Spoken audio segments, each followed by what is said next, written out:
Good day mga ka-PBA Madness! Nag-umpisa na ang kampo ng San Miguel Beermen na magkaroon ng konting adjustment sa kanilang lineup. Bagamat hindi ito yung inaasahan ng mga SMB fans, siguradong magiging malaki ang impact nito sa future plans ni Coach Leo Austria. Nakuha ng San Miguel ang big man na si JM Calma sa Northport, kapalit ng isang gwardiya na si Evan Nava at isang second round pick sa darating na rookie draft.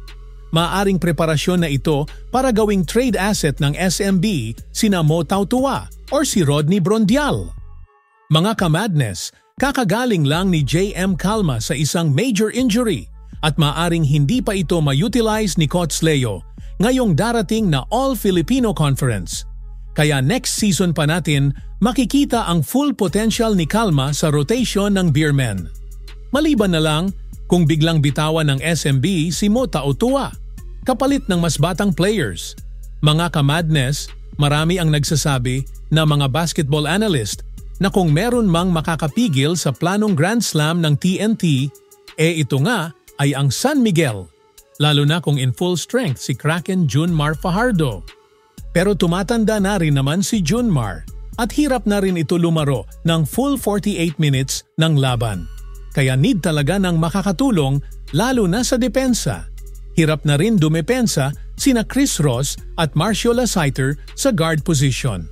Nagiging liability naman sa depensa si Huami Tiongson at nawala na rin ang gana at angas sa depensa ni Jericho Cruz.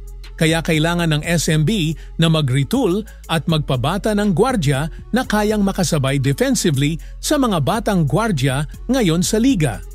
Kaya sa pagkakataong ito, maaaring manganib na sina Chris Ross at Marcio Lasiter na pwedeng maging trade asset ng Beermen. Ngayon kung trade ng SMB si Marcio Lasiter gaya ng narurumor na nasa trading block na ito, sino ang sa tingin ninyo ang magandang maging kapalit ni Lasiter na magko-complement sa inside presence ni Junmar Fajardo sa loob ng shaded area?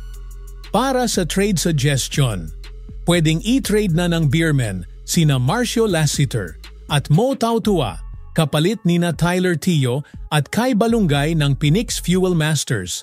Pwede na rin isama si Chris Ross sa package at targetin ng SMB, ang first round pick ng Phoenix na pwedeng mahulog sa top 3 pick sa darating na rookie draft.